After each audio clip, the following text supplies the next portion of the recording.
Mu kanya nariko ndumviriza umwigisha yariko aratanga icigwa. Ico cigwa nacumvirije incuro zitatu. Mpeza kucumviriza subira ndacumviriza, mpeza kucumviriza subira ndacumviriza. Hariho abantu n'ukuri bakwigisha ukumva yuko umengo ivyo bakwigishije babiremye muri wewe. Ni mundabire namwe umutipe iyi video yakoze mu myaka 3 imaze kurabwa n'abantu imiliyoni 14, akurikiranwa n'abantu hafi miliyoni 2.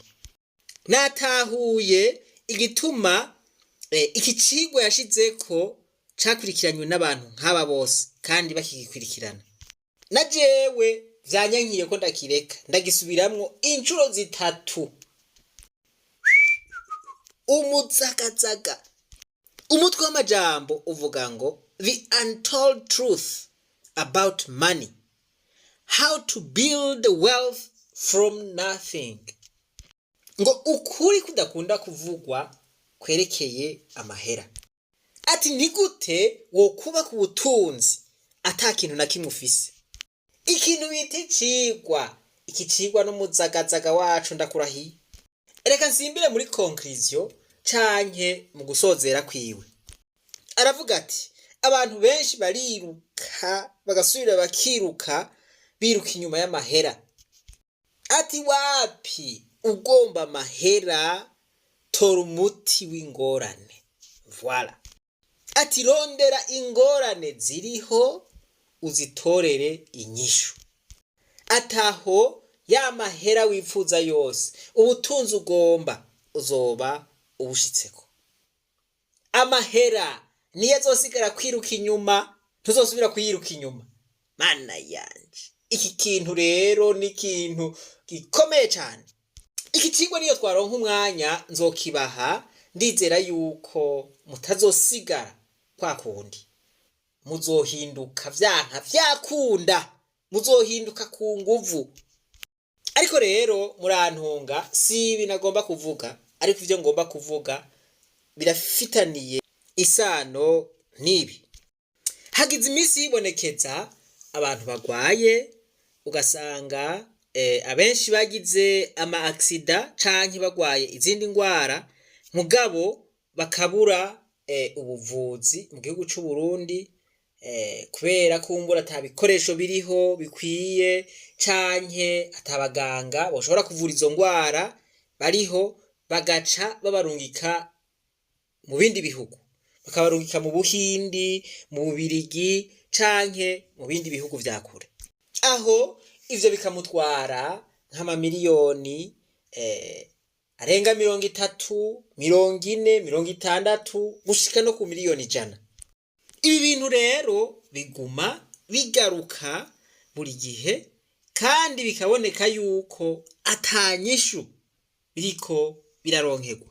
Mwumve ufise ubugwayi bagusavye imiliyoni 60, nta n'umuliyoni wari ufise kuri banke canke ntiwari bwabone n'umuliyoni ingene usa, ayo mahera biragoye yuko uciyaronka. Abo bagira neza baca baguha izo miliyoni 60, biragoye kubaronka. Abanyagihugu, inshuti, abagenzi barita ku rutare bakagufasha, ariko ayo mahera aba ari menshi aho badashobora kuyaronkera rimwe.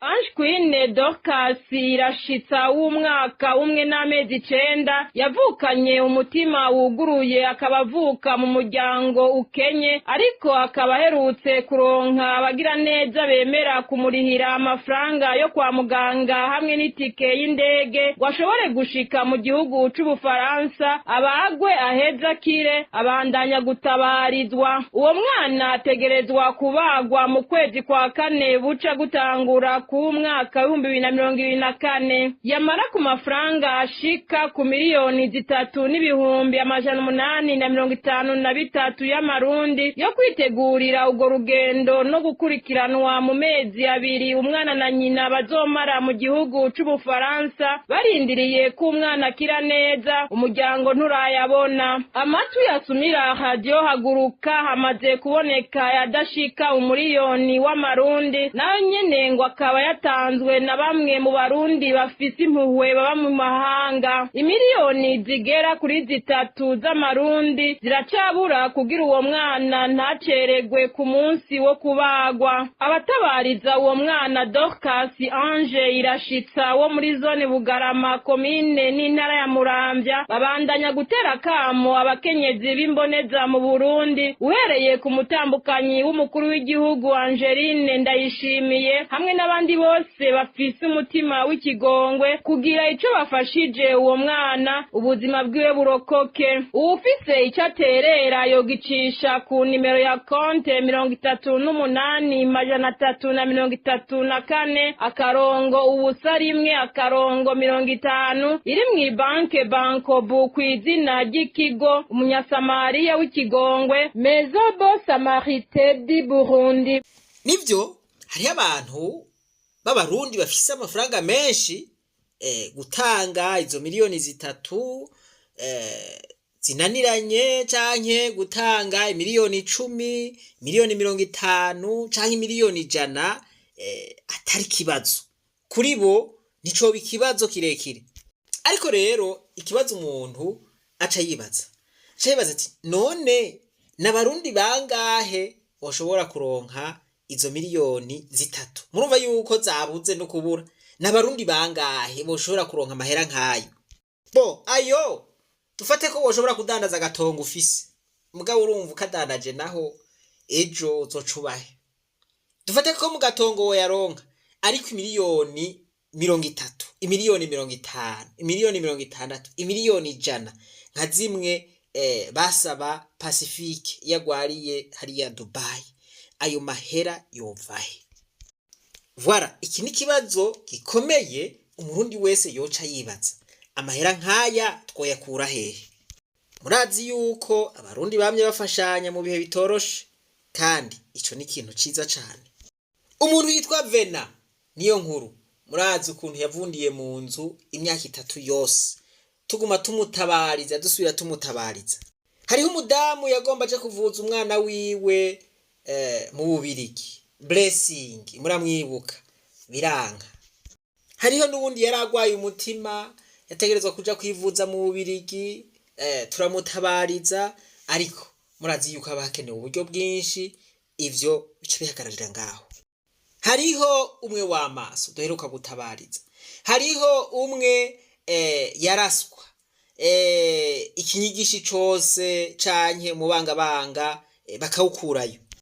Uwo akaba ari Vianney nawe bamugiriye komisiyo medicale ko ategerezwa kuja kwivuriza hanze. Gushika n'ubu uburyo buja kumuvuza hanze ntaraburonka. Twariko tuvuga kubarungikwa hanze tutavuze abantu baba bagomba kwivuza mu gihugu mugabo bikanka ko bashobora kwivuza kubera ukubura agafaranga kukugura imiti canke kukuvugwa. Bamwe mu banyagihugu bo mu manuko b'igisagara cya Bujumbura baridoga ko bitaborohera kuronka imiti mu bitaro iyo berekanye amakarata y'amashirahamwe yo kuvuzanya bahurikiyemwo. Abanyagihugu basigura kandi ko namwe mu mashirahamwe abasaba amafaranga y'umurengera mu kuyinjiramwo kandi nabo bugarijwe n'ubukene. Basaba ko hoba kuvugana hagati y'ayo mashirahamwe n'amavuriro kugira boroherwe mu kwivuza. Ni nkuru ya Vena niyo mungere. Hari imiti turonka n'indi tutayironka baduhama. Iyo ni imyidogo y'abamwe mu banyagihugu bo mu manuko b'igisagara ca Bujumbura bavuga ko batoroherwa kwivuza bakoresheje impapuro bahabwa n'amashirahamwe yo kuvuzanya basanzwe bahurikiyemwo. Abo bagasigura ko izo mpapuro zitabemerera kubonana n'abaganga bifuza canke ngo bivurize ku bitaro bashatse. Nka jewe ndavye dukoresheje nk'irya kamu imiti, hari imiti turonka n'indi tutayironka baduhama ibuprofene canke ama paracetamol canke ama amoxicilline. kandi ntibashobora kuduha uruhusha rwo kubonana n'umudokiteri uwo ari we wese. Utwaye iyo karata ugasanga wagiye kwa muganga bakwandikiye umuti w'amahera menshi, naho ufite iyo karata ugasanga ntibashoboye kuyiguha, basanga ushirwa oblige kuja kuyigura 100% kandi bitateza kuja kuyigura 100%. Aha nasubira kubibutsa ingene umuvyeyi wanje yitavye Imana, ukuntu yagenda kwa muganga bakamupima bakabura ico agwaye, bakavuga ngo agwaye estoma kandi yaragwaye ibindi. Mu nyuma niho bahava batora yuko agwaye kanseri, ariko baca baravuga bati ntibigikunda yuko yoshobora kuvugwa ngo akire. Niko guca asubira muhira yitegurira gutahuka ibukama. Amaze gushengera narababwiye yuko vyambabaje cane, ndavuga nti ni gute mu bitaro vyo mu Burundi bashobora gupimisha ibikoresho umuntu bariko baramupima ingwara bakayibura, hanyuma bakaza kwitora mu nyuma umuntu aza yarasinzikaye. Niho guca ivyo bimaze kuba nigira inama nkavuga nti ibi bintu bitegerezwa guhagarara mu gihugu cacu. Ntitutegerezwa kuronka ubuvuzi buteye imbere aho ata muntu azosubira kumererwa nabi kubera yabuze ikimuvura canke kubera yabuze imiti. Ndavuga nti dutegerezwa kugera aho ata murundi numwe ashobora kurondera ubuvuzi ngo abubure. Mwibuke ko nabashikirije umugambi wo mu rugendo rw'521 kandi uwo mugambi ukawemera. Ubu rero mu bintu vya mbere bimbabaza, ndababazwa cane n'aba bantu babagwaye baremvye bakarungikwa kuvurirwa hanze, ariko bikanka kubera uburyo bikarangira basinzikaye. Ndababazwa n'ukuntu banyitura, hanyuma banyituye nkavuga mugabo uburyo bwo kubafasha bukabura.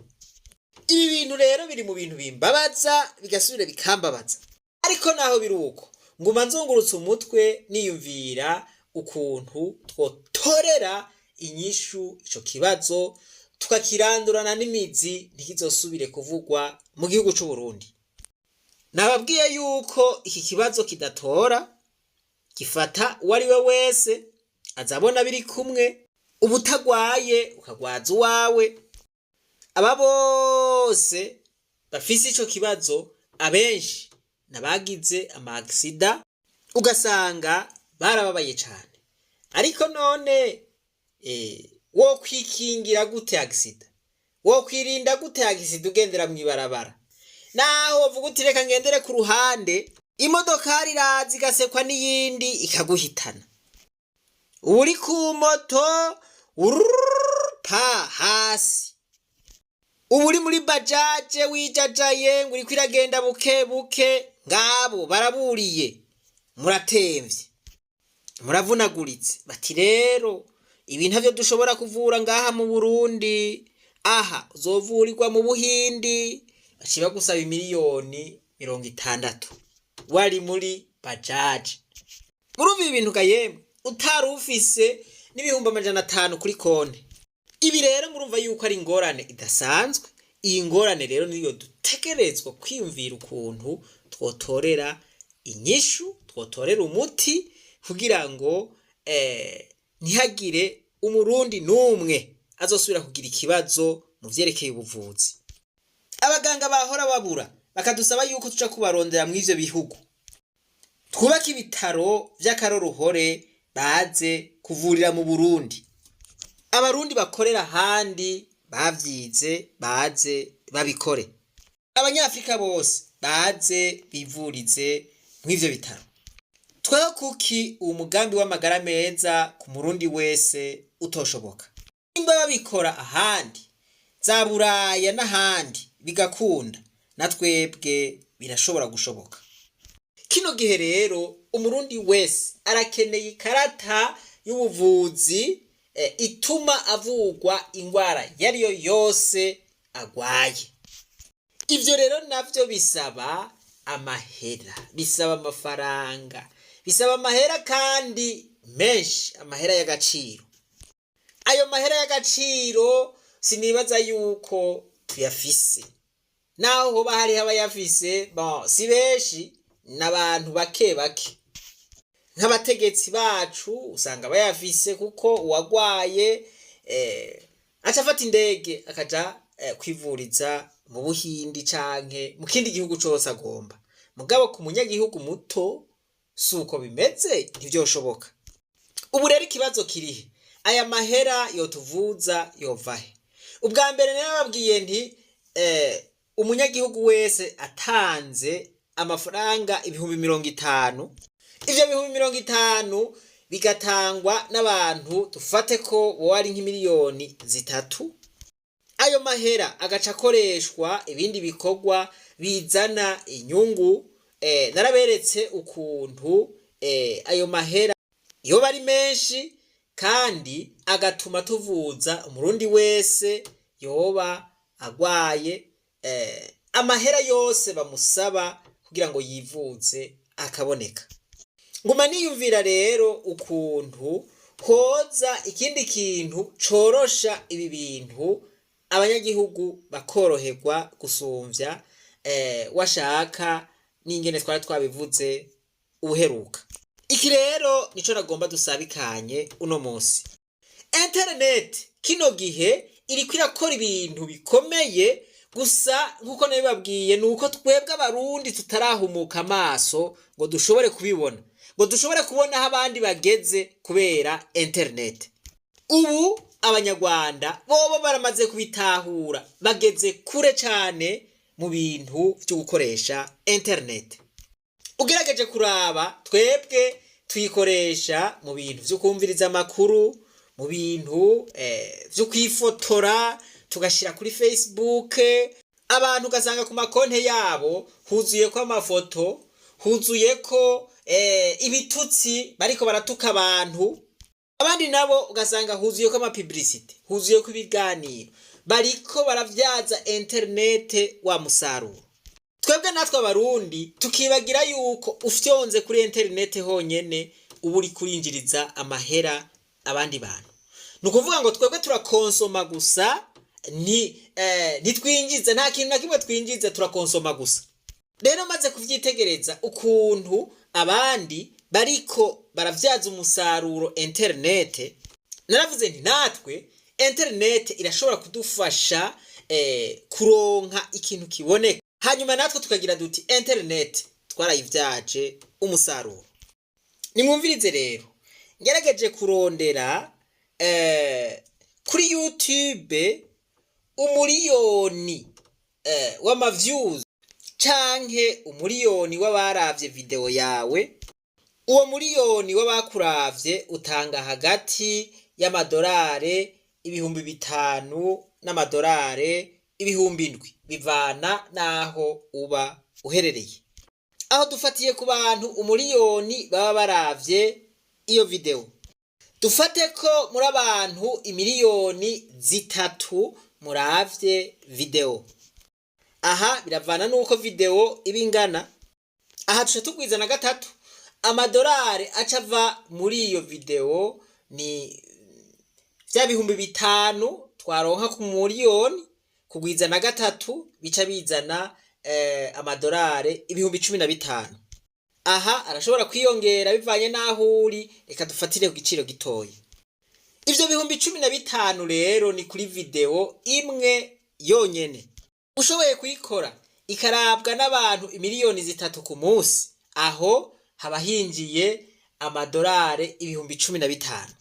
Ukoze video zibiri zikarabwa n'abantu 3,000,000, bisigura yuko ya mahera aca yiyongera inshuro zibiri. Mu gihe rero uronka amadolari 15,000 ku munsi kuri video imwe, duciye tugwiza n'imisi 30 iri mu kwezi, duca dutora amadolari 45,000. Duciye tuvuga duti tugize projet y'amezi 6. Duca dufata vya 45,000 ku kwezi tukagwiza na 6, acaba amadolari 270,000. Ufise abaraba video imiliyoni zitatu bakoze ibihumbi 270 mu mezi atandatu. Gwiza ko rero na to canke gwiza ko bavunja mu Burundi ugwije ko n'ibihumbi 5,500 utora umuriyaridi n'imiliyoni 485. Dufate rero mu Burundi ko abantu baba bashimye uwo mugambi bakavuga bati tugomba turore iyi video ari izo miliyoni zitatu, baciye batuma haboneka ayo mahera bakoresheje amayinite yabo nka kurya bahora bayagura bisanzwe. Ukuvuga ngo ubu hakwiye konsoma gusa, hakuraba ibintu kuri YouTube bikaherera ngaho, ubu ahubwo baciye binjiza umuriyaridi n'inusu. Aho rero navuze yuko ari bo gusa boba bayiroreye. Nukuvuga ngo iyo video irabwe n'abantu nk'abo bose, YouTube ikintu cikora ikigira ikintu bita promotion. Nukuvuga ngo mu gihe uba washizemo ubutumwa bumeze neza, isi yose iba iriko irayiraba. Umuntu wese aza gusanuka yakozeko yayiravye. Rero murumva yuko n'abandi bantu baciye bajamwo, abanyarwanda, abakongomani, abatanzania, eka abo kwisi yose abenshi bakayiraba. Yama views imiliyoni zitatu arashobora kwiyongera ko inshuro zibiri bivanye nuko abariko barayiraba bangana. Murumva yuko ya mahera nayo aca yiyongera. Ayo mahera rero yo babonetse, dufate yuko habonetse nk'imiliyaridi zitatu, akona karorero muri y'amezi angahe twihaye y'amezi atandatu. Ayo mahera nitwoyicarika tuba twarondeye umugambi ushushe wo gukora uzana inyungu vyihuse, ivyiyumviro vy'abantu biriho, hanyuma akaba ariko arigwiza ko canke akaba ariko aravyara inyungu. Aha twaba dufise administration y'abantu babizigirwa ku rwego rwo hejuru bariko barabidukurikiranira. Mu kanya gatoya twoba twubatse rya vuriro rurangiranwa, twoba twashizemwo ibikoresho, amafaranga yacu yoba ariko aravyara yandi. Nukuvuga ngo twaba dufise wa mutahe wo uri kurakora uvyara yandi. Ayo mafaranga yoba ariko araba inyungu niyo yoca avuza ba bene gihugu bose bitavye uwo mugambi. Muti none uwo vyoshika dakoresha internet yobikika gute? Uwo nawe twoca dushinga amahera atavuna ashobora gutanga. Ko muri mwibuke yuko twavuze yuko umuntu wese yotanga ibihumbi 50. Muri ubwo buryo ndabona yuko nko mu mwaka ico kibazo cuko abarundi bagira ibibazo mu kwivuza twoba twagifuse mu gihugu c'u Burundi. Aha rero YouTube murumva yuko itanga amadovize, tutibagiye nuko horonka akazi abatari bake. Ibi rero ni ibintu twokora nka kwa kundi bavuga ngo utagira inasenge arisenga, kuko ahandi hoho ibi bitegerezwa gukorwa na leta. Muri bwa butare bwirirwa burimbwa, aya mahera niho abakwiye kuva. Nta munyagihugu aba yidoga. Bijya binogo mbona mwinze mu butare ko mwabushoye amahera mwazanye none mwayashize. Mayondora cyaraba hasi. Mayondora mwayashize he? Ariko aramubaza ati ayo mahera ari he? Nta siguro yo bitangira. Koma n'ibinogo ntabona amahera mwayashize. Amustere bagiye bariko baramitwa bariko kujya baburushete.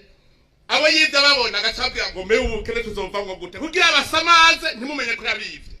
None ganyakubahwa perezida, ko twebwe abarundi twibwe tukaba twari tuzi yuko ari we wodukomoreje ubutunzi bwacu, ubu ninde azoca budukomoreza? Namwe ni musigurire burya butare bw'ikabarore ko ufata amahera yavuyemo yose tukayegeranya Burundi bwo shaka kwa rugo. Gusa abarundi dukeneshejwe n'umugwi w'abantu bibihangange. Abarundi yaba twari dufise uburongozi bwiza, twobaho neza gusumvya b'abanyagihugu bo muri Libya nababwira. Twobaho kumwe bari babayeho ku ntwaro ya Gaddafi mbere tukabasumvya. twasubira kuvuga ko twabuze igitoro, twavuga ko twabuze umuti, Twosubira kuvuga ko twabuze umuti. Hari uwosubira kuvuga ngo yabuze amahera yo kwivuza. Ibi rero ni bimwe nariko ndavuga. twavuga ko twabuze ibarabara, burya butari bw'Ikabarore bwari kubaka ibarabara riva i Bujumbura gushika Ikabarore. Okay, nibaza ko muvyiyumviye. Ariko mu gihe leta idafise ubushobozi ntitwoguma turaba leta kandi aritwe turiko turapfa abo muri leta bifitiye uburyo baja kwivuza twebwe dutegerezwa kuraba ukuntu twiyaranja kugira ngo tubandanye tubaho. Rero mwava mumbaza muti none kuri internet vyomenyekana ko naka yaravye yakwije uwo mwanya muba mwahanye. Ego nyene biramenyekana wampaye inka nta kitamenyekana ubuhiga bwarateye imbere. Ibi rero ni biharuro reyere, ni biharuro bidahomba, aya n'amahera aza uko nabibabwiye. Abantu bakoraniye hamwe ntaco batoshikako. Nico gituma nababwiye nti bantu b'Imana twebwe abarundi dutahuye ikintu bita internet tukayikoresha nk'uko abandi bariko barayikoresha kino gihe twosha tuguruka mu kirere mw'iterambere. Umuntu yitwa Zig Ziglar niwe yavuze ngo iyo ufashije abantu gushika kuco bifuza nawe ushika kuco wifuza. Abarundi bati amagara aruta amajana. Icokogwa cose icoshoboka cose twogikora kugira ngo dukingire amagara yacu. Mu gihe umurundi wese yoba afise amagara meza atabwo bafise agira ati mbega igihe nzogwara canke nkagwaza amahera yo kwivuza nzoyakura hehe. Iyo murumva yuko yoba ari intanga idasanzwe y'iterambere. Nakarengo amagara aruta amajana. Dufise amagara twoba tuza dufise ubutunzi. Ariko rero kugira ngo ibitu bishikeko ubwa mbere dutangura gutunga mu mutwe, dutangura gutunga ivyiyumviro, tugahindura ivyiyumviro, tukiyumvira nk'abatunzi nyene, hanyuma iri hangiro tukarishikako tukiciyumvira nk'uko dusanzwe twiyumvira. Abarundi baracababaye, abarundi baracapfuye kubera ukubura ubuvuzi, kubera ukubura kwitabwaho. Nico gituma ihangiro ry'ishure ry'abarundi bose ari uguhindura ivyiyumviro. Murasubira murabe profile y'ishure ry'abarundi bose. Aba bagabo murabona yuko bafise ivyiyumviro vyageseye, ivyiyumviro bitandukanye, ubusage n'ibindi. Ariko baciye mu ishure bakaronka inyigisho zikwiye, basohoka ari abadiplomate, basohoka ari aba gentlemen. Basohoka ari abantu bafise ivyiyumviro biri ku gihe. Ico nico rero twise le changement de mentalité. Abarundi ntidushobora gutera imbere tudahinduye ivyiyumviro, tudahinduye mentalité. Kuko umuntu ugira ngo atere imbere abanza gutera imbere mu vyiyumviro. Aka kantu ni gasubire kadufashe kwiyumvira neza akamaro k'ishure ry'abarundi bose. Reka rero mbe nageza ngaho namwe kumbure muragira ico mubivuzeko kugira ngo mu ntumbero yo kugira ngo dutore inyishu y'iki kibazo. Ejo ntihagire umuntu asubira kurondera uburyo yivuzamwo akabubura. Jewe ibintu bingeza ahantu ifo yuko dutora umuti w'iki kibazo. Mwiyumvire nk'umuntu bariko barasaba miliyoni 50, miliyoni 100, wishize mu kibanza ciwe wibaza yuko vyoca bigenda gute. Nuko rero ntidushira abandi mu kibanza cabo, ahubwo twishire mu kibanza cabo. Imana nibahezagire, reka twibandanirize gwa rugendo rwacu maze tugaruze umunezero Satani yatunyaze. Umuntu atarashika mu ishure ry'abarundi bose turamuhaye ikaze.